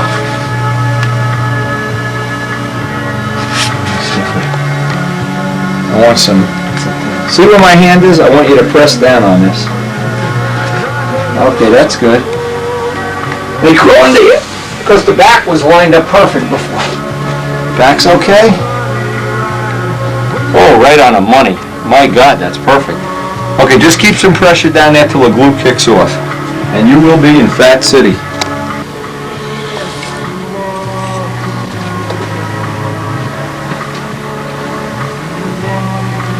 See, now you can use this. This tells you when the glue is kicking off. So when you see this harden, give yourself another minute or two. Let me get in here and just get some glue on here. So you gotta work fast when you're working with the 5-minute. If we were on the all-day thing. Bless you. Thank you. Now we're right on those 4 key points. So now when we put the bottom saddle in, that'll lock it right in. That stuff's going to cheese right now. You're almost done here. Just keep pressure on that. Are we okay? Oh, you're right on the money. Yeah, you're perfect. Let me just smear some glue in there.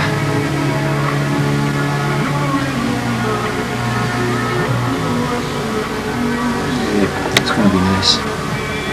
Okay. We're looking at the bottom line. Don't forget, not the top line, the bottom line. Yeah. Okay. Let's see, you got the top one? Yeah, that's nice. Oh, man, that's nice. That's good. We're already starting to cheese out, so a couple minutes. You'll be in. Let me get some extra glue in here while we got it apart. So I can just pack that. All we did, we tacked this bottom on here. And of course it's like, because you've removed 2 slices of material, this piece is shorter. It's like taking the two end pieces off a loaf of bread.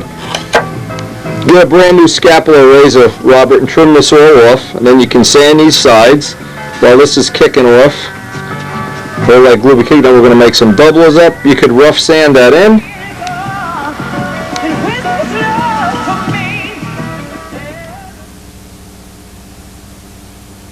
I just dressed that all off. And sand the front too. We want to sand this a little bit, and then we'll make up the doublers for inside.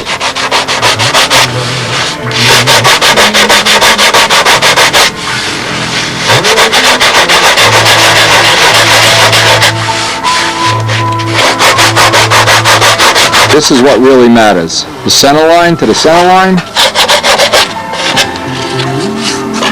And the center line. Now ignore that top one. It's this bottom one that we're working off. Having those center lines and the back center line in the middle of the horn. I just dress that whole edge off nice.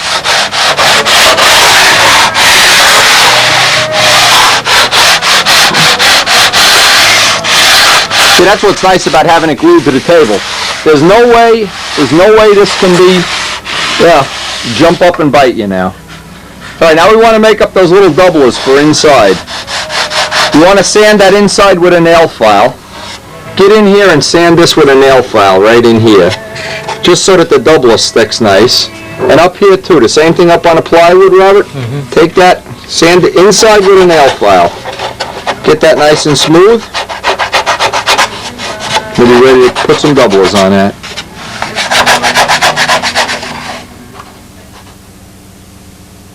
We made up a little balsa, I don't know what you would call, pattern for the plywood doubler. Robert's over there doing his plywood cutout thing. We'll come in and then we're going to get those glued in. Plywood in the front, 1/8" balsa in the back. And we made the bell crank mount.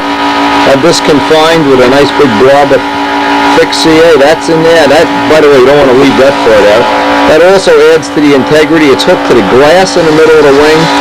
The plywood doublers, and this whole middle of the plane is nice and solid.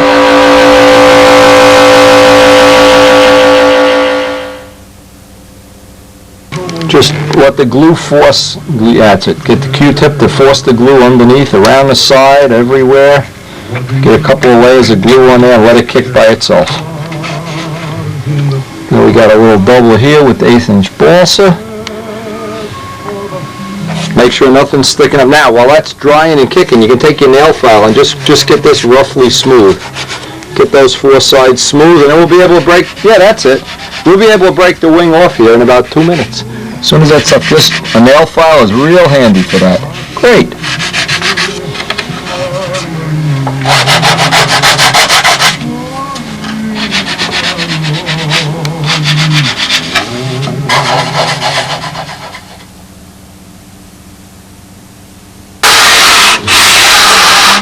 Okay, we'll clean the table up. We'll break this off the table and then make the top bell crank mount, the mount on the top. You got all the sides sanded now? These are half decent? Okay. All right, now you could do the final sanding when you get home, but this will just get it ready that when you leave here, it's not, in rough condition. Oh yeah, they're nice. Things are working perfect. Okay. Okay, Bobby went home last night, a happy camper. Next week we should be able to finish his Nobler. The only thing we're kind of concerned with is the K&D 40 is a lot heavier than a Fox, and if it's nose heavy, we may want to convert that over for a different motor. Look at this, 6 in the morning the phone starts ringing. Hang on.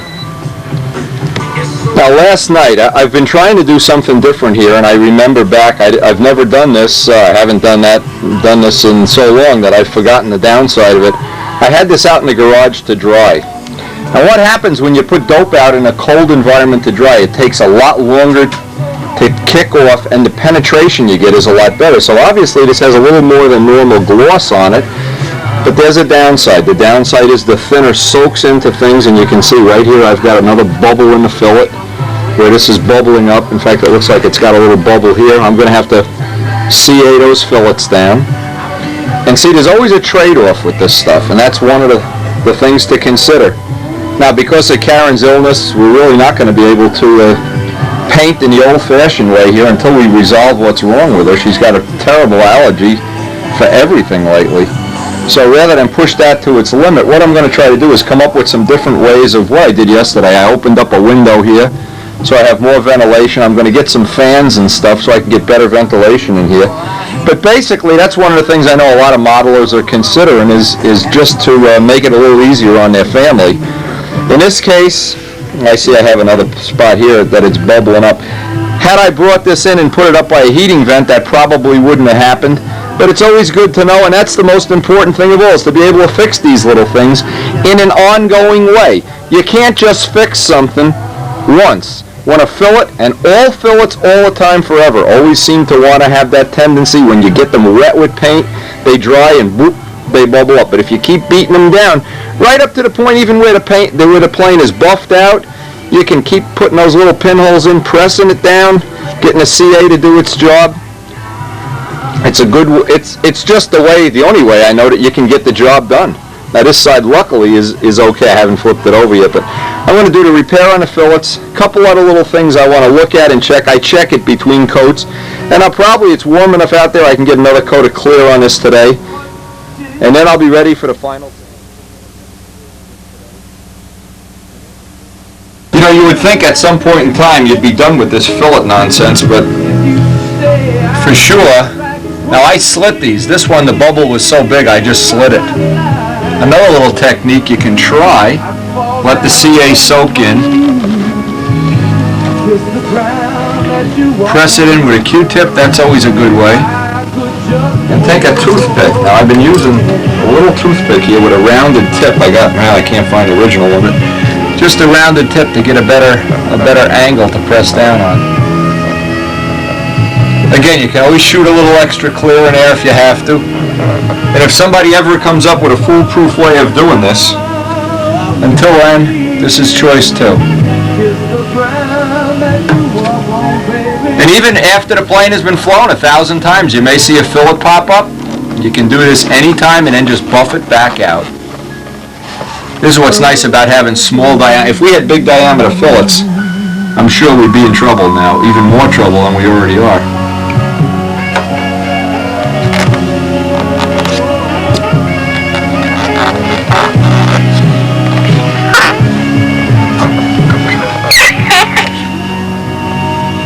And if they're really bad, you want to just slit them. And then put some touch-up. That one looks like it's going to have to be slit. Yeah, you got the right one on the light one. Clean showers, so spring. I believe it or not, that'll all get buried and clear eventually, and never use any kicker. Just let it sit there and kind of cook away. That's the easiest way to get the fillets. Even after the plane has been flown, you can just keep touching that up. Now, if this was unbuffed, I'd just run some clear right in there where I did the repair. Very little thinner and let it kind of kick off. But it's going to be an ongoing thing. It never ends with fillets. Fillets are just one of those things. It just never seems to end. Clean shower. Oh, and doing the touch-up, I'm still not happy with the way that there's some spots in there that I just can't seem to get right. I'm going to respray the yellow. I'll mix up the yellow and respray it. And this is bordering on getting, where you're really getting real fussy here. The leading edge has some spots too, so if this comes out reasonable anyway, I think I'm going to touch up the leading edge too. But again, one of the things is every time you do a coat of paint, if you go back and touch it up and look for little errors, you could still do little repairs and errors. And like I've seen, part of the tail wheel doesn't have enough clear on it. I've been missing a spot there. Around here, and where the hell is it? There was a little bubble I wanted to take care of. Anyway, if you just keep it right here, if you keep after it, each time you put a coat on there, these are starting to get buried and clear. You almost can't feel that anymore. I added a little eye to them, a little red and yellow eye. Again, each time you do a coat, you got to go walking around and looking for little things you can correct. Right up to the, forever, not right up. Should say forever. And this is the only way you can get that finish really stretched out nice. It was a really nice, it started out this morning to be a good day. It looks like it's going to rain any minute there. So being I only have a little touch up here for now, I'll let this piece dry. Again, it just wasn't happy with the way that had some funny little lines in it. And see, see what the thing is when the paint has so much pigment in it, you really have to be careful. Now we went over black with yellow. That's almost a no-no. And you can see the black fading through in spots, and it kind of was, I don't know, I wasn't happy with it. Well, I got to, when this dries, touch up the ink also before I put clear on that.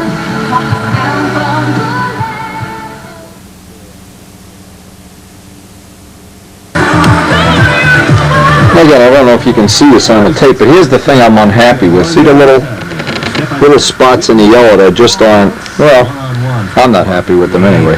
So I'm going to add to the X that I wanted to fix. I want to touch these little spots up, and it really doesn't look like I'm going to get any paint done. It really looks like it's going to rain any minute out there.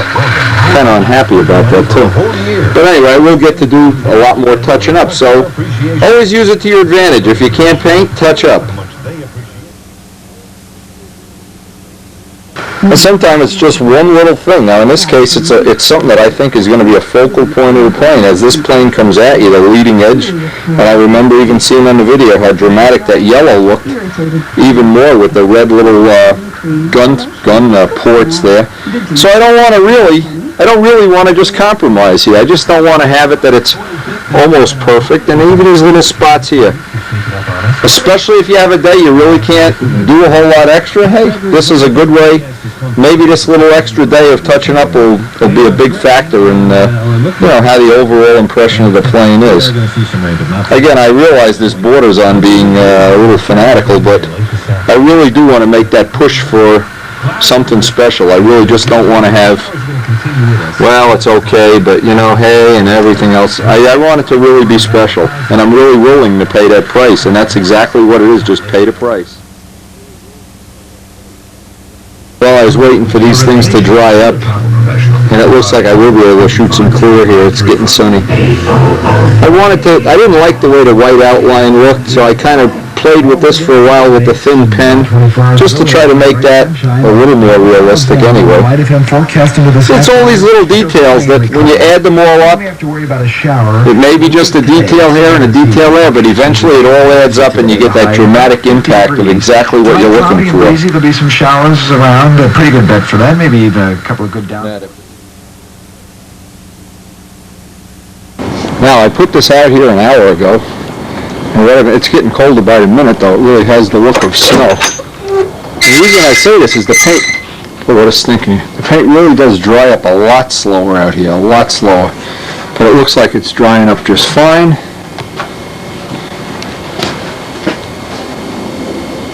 Again, keep in mind cold weather. This may save us. I don't know if you can see the texture on this. It may be that this will save me some sand outs.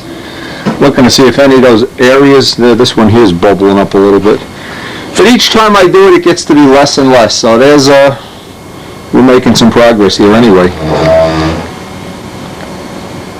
We haven't used this thing once this year.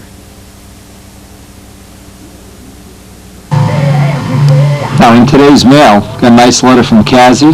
I guess they're into some exotic paint work out there. This is Kazi's latest ship. Original design, take apart of course.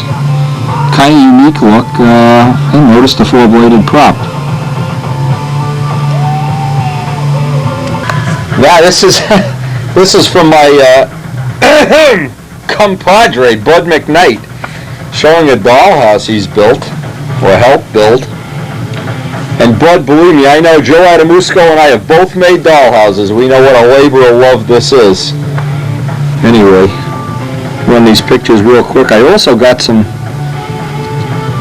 ideas for my dollhouse, because this is similar to the one I made for Karen, only I made it with all SIG light ply. I used about $100 worth of light ply on the thing anyway.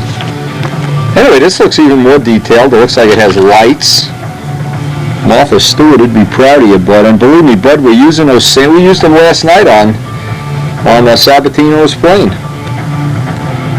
And anybody that's never made a dollhouse, I know what you're probably thinking. No big deal. Just snap it together with glue. Not a big deal. Yeah, try making one.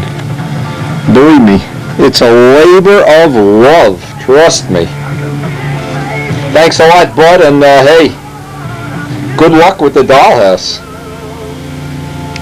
Okay, we all know what this is. Robert Ray's Argus. Now, Tell me he isn't benefiting by looking at the videos. Look at the nice cowling details. Check some of the pictures out anyway. This really looks super. I really have to be impressed here. Nice wheel pants. One of my classic favorite planes of all time.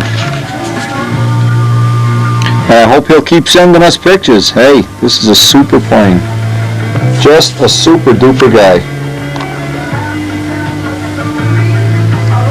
Now, next time you send some pictures, give me some ideas about what the weight is. The power plant looks like you're using a tongue muffler.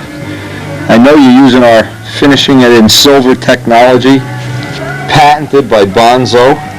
Anyway, this is one of the views I really like, how nice and thin the body gets in the back. And hey, if next season, I have to tell you, if next season, if I can inspire Mr. Adamusco to finish the work on our, hey, look at a nice canopy, take it, so we can have an I-beam, carbon beam Spitfire project, Mark 21 for next year. Boy, will that be an exciting thing to work on. Anyway, Bob, hey, looks good. We hope, keep feeding me the pictures. I'll keep sending them the stunt news. Thanks a lot, and I sent you a bunch of RC tapes today. Now, as day 3 progresses on the great stereo installation, poor Craig, he worked all summer, and he spent his whole paycheck, every penny he made on it, oh God, on its radio. Anyway, let's go out and see what he's doing for a second. Take a break. Can't believe he spent all this money. That's right, the doors have to come apart, the speakers have to come out, the motor's got to come out, right? What else? Oh my God, you can't believe, you got that door pulled apart now? Just about. Oh, great. Good thing we're dealing with professionals here. Look at this. 3/4 inch speaker mounts. This poor car's going to weigh about 4,000 pounds when we're done putting all these speakers in. 12 speaker stereo. What do you got, 12 speakers?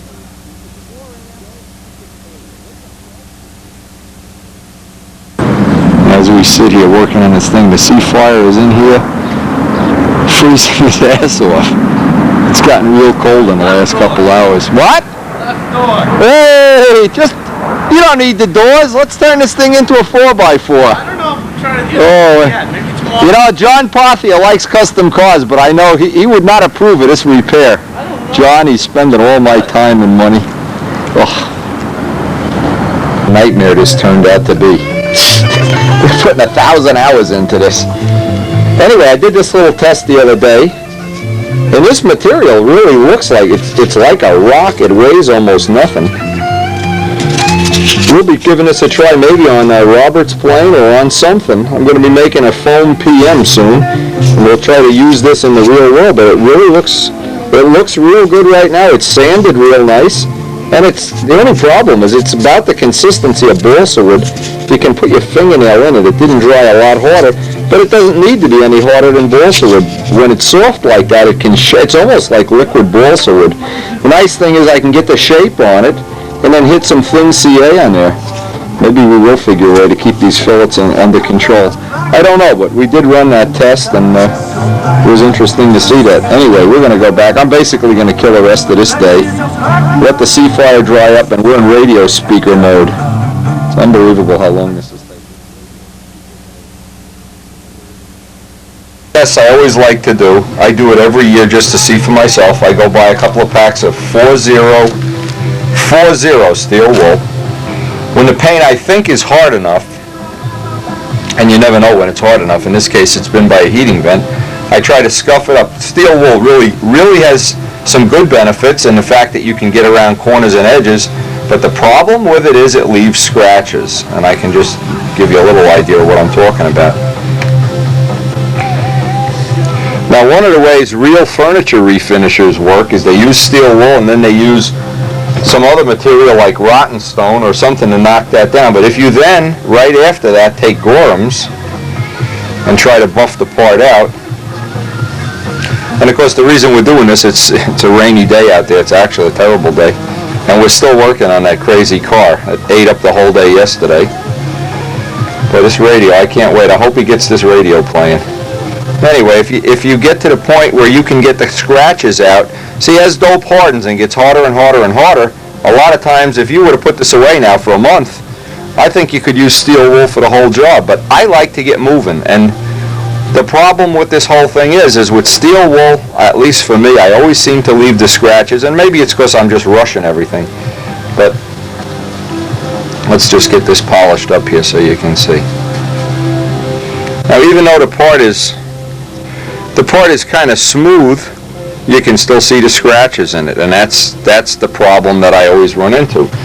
Now, if I use the other method, if I use 1200 paper, Windex is choice 1. Basically, because I ran out of M600 and I got to go buy another gallon. Windex is a good second choice. We're just doing a paint test here, and this is something you should be doing no matter what. What happens, the 1200 will take out the scratches, and maybe you can come up with some combination for your own personal little finishing system. Take a little bit of Gorham's. Usually the finish will come up, relatively quick. But the problem is I don't want to have it come up and have the scratches. I'm real concerned about. Now see, a lot of people wouldn't even care about the scratches. Who the hell's going to see that? Yeah, we're going to fly it. No, but it's the bottom of the plane or something. But if you're trying for the best that you can do, like the Marines, be the best that you can be, or the Navy or something, or who knows what we are. When you get into that mode, you really don't want to accept anything but the best. And if you look at anybody that, a final finish job, you're at the Nats and you got this beautiful thing, you look real close and it's full of sanding scratches. I think it really is disappointing. Now, I still have some of the scratches in here, not a lot, but there's still some. But I know if I let this dry even a little longer, and I hit it with the 1200 again, I know I can get them out. It's just a question of time. The problem is, too, with steel wool takes a lot of material off. So if you have cap strips and edges, you can go through a cap strip and an edge in a heartbeat. So you have to really be careful if you're going to do steel wool. That's the lesson to be learned. Or you have a lot of choices, and at this point in time, you can just wait, which I don't want to do. I want to get a little bit of this done every day, because as I'm doing this, the main frame is cooking away, drying up. By the time I get ready to do the main frame, let's hope it'll be dried up real nice, and the buffing will go kind of, in a couple of days. Again, if you see this, and if the scratches don't bother you, but the best of all worlds is to do your own little test. Now, Gary Lutz, he uses 2000 sandpaper. Yeah, that's good too. And I seem to have settled in on, I've had 1500, 2000. I like to do everything with 1200 paper. I don't know why. It does not leave scratches and dope. And then the Gorham's tends to buff it up really, really quick in a very short amount of time. When you keep in and out of New York traffic in an agile Honda Civic, showing off the stylish lines of your car as well as its nimble handling. Hey, the old cowlet came up real quick. No problem with that. And it looks like I'm just going to do all the little individual parts here as I'm waiting for the mainframe to dry. But if you get to this point, you really don't want to have anything keep you from that perfect finish. I mean, when you get to this point, the only thing that matters is getting it perfect. I don't know if everybody feels that way or it's just me, but I wouldn't want to right now be looking at a whole cowling full of sanding scratches. That's why it's always good to test little pieces like this. Always good to have the little parts, because if you don't have these to test and you go testing it out on a big, top of a wing or an open bay or something and it's not ready, you wind up going through the paint and then you got a big pain in the neck to fix it. Hey, we're coming up at the end of this tape, and one of the things I want to do is, we got about 5 minutes left in fact, I want to put a little preview of this tape that we just got from the Battle of Britain Museum. And if you want a full copy of it, it's about an hour tape. I've had it converted over to US. Just a little slow. One of Jerry's slow caps. Yeah, just felt with the powers on still. Up to the relay, Mike. Yes, please. And request backtrack. Request backtrack. Request backtrack, please. Okay. 1,000 boards. Perhaps just a bit slow on the slow cutting. Okay. Alright.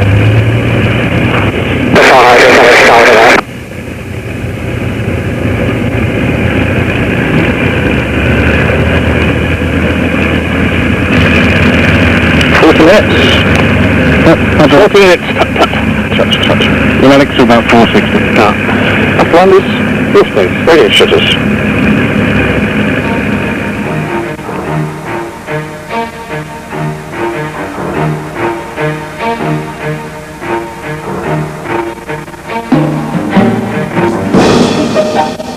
The Spitfire is regarded as the most famous and charismatic aircraft of all time.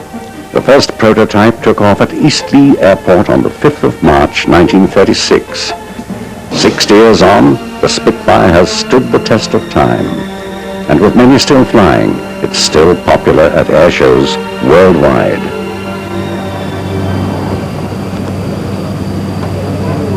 By special arrangement, two former Spitfire test pilots were reunited again with the aircraft they helped develop more than 50 years ago. When you think of the Spitfire, you think of Geoffrey Quill, of course you think of that wonderful designer Mitchell, his aeroplane, but Geoffrey Quill, Alex Henshaw were the people who made that aircraft into what it was, the operational success. And without it, I doubt if we'd be standing here today. They brought that aircraft into service and they made it the superb airplane it was. And I think anybody who's ever flown the Spitfire will say it's one of the world's great classic airplanes. Yes, I think it was one of the best airplanes ever built in some ways. And it was several joys to fly, mostly it was. Not always, of course, but I've seen a lot of Spitfires in my time. I mean,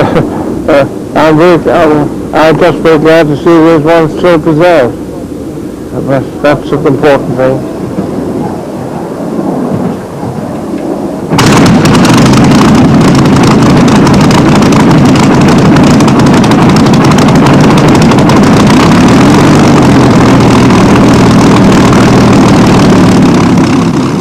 Alex Henshaw was invited to taxi AB 910 with squadron leader Paul Day offering advice from a rather precarious position.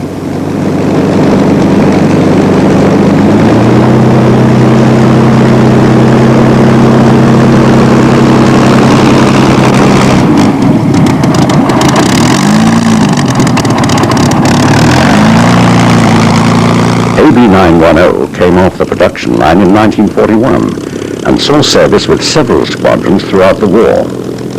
She was privately purchased in 1947 and used for air racing before eventually returning to the RAF. The aircraft is noted for a bizarre incident involving an unauthorized passenger. A WAF had helped stabilize the aircraft during an engine run-up by lying across the tail.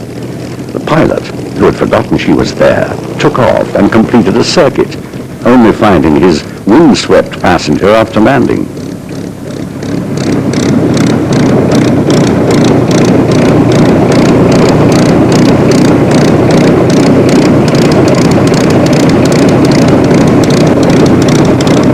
Sitting in the cockpit again, after more than 45 years, was a special treat for the former test pilot.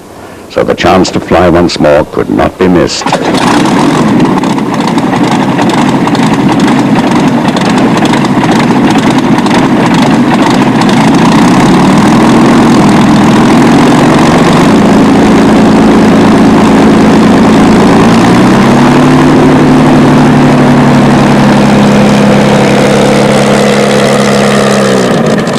A privately owned two-seater aircraft was brought in for the occasion.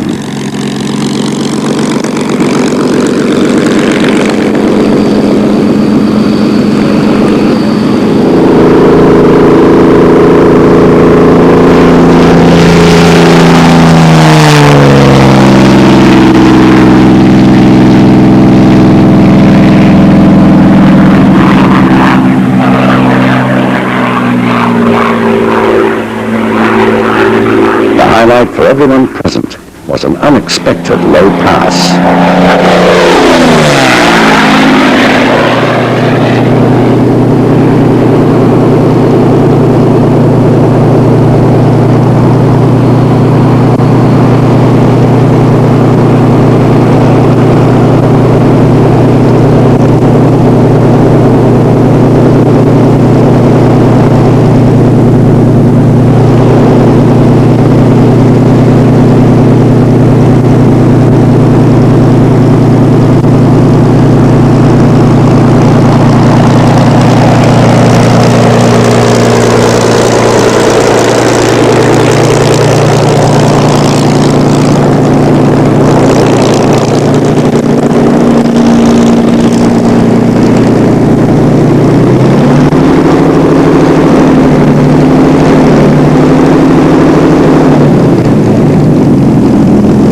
such an exhilarating flight, how did they feel?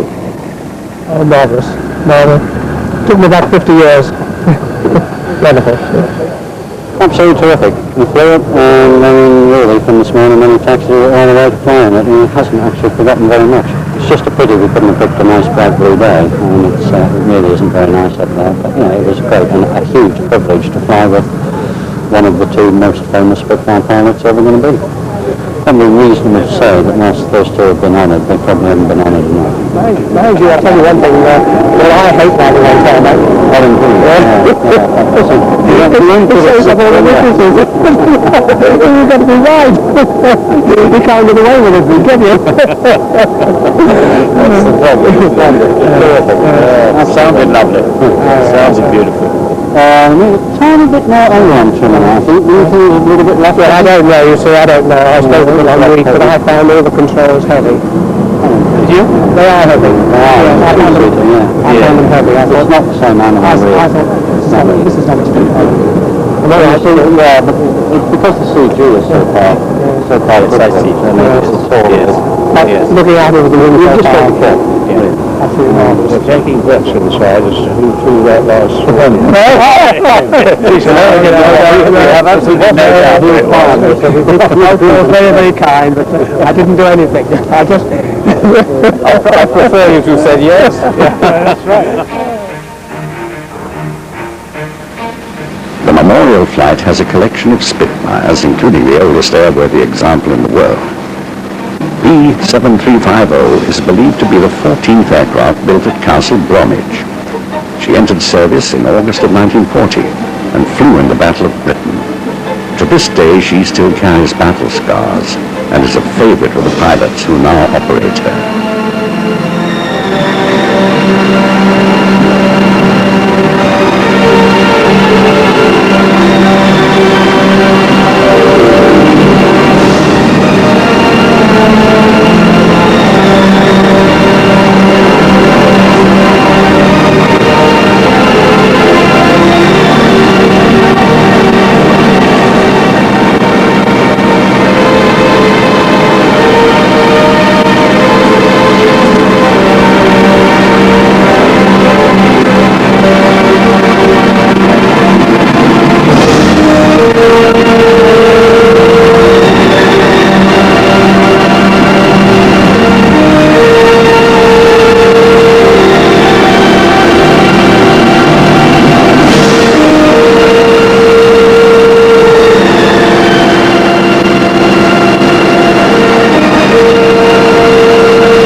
PS-915 entered service in June 1945, but was too late for the war. She flew instead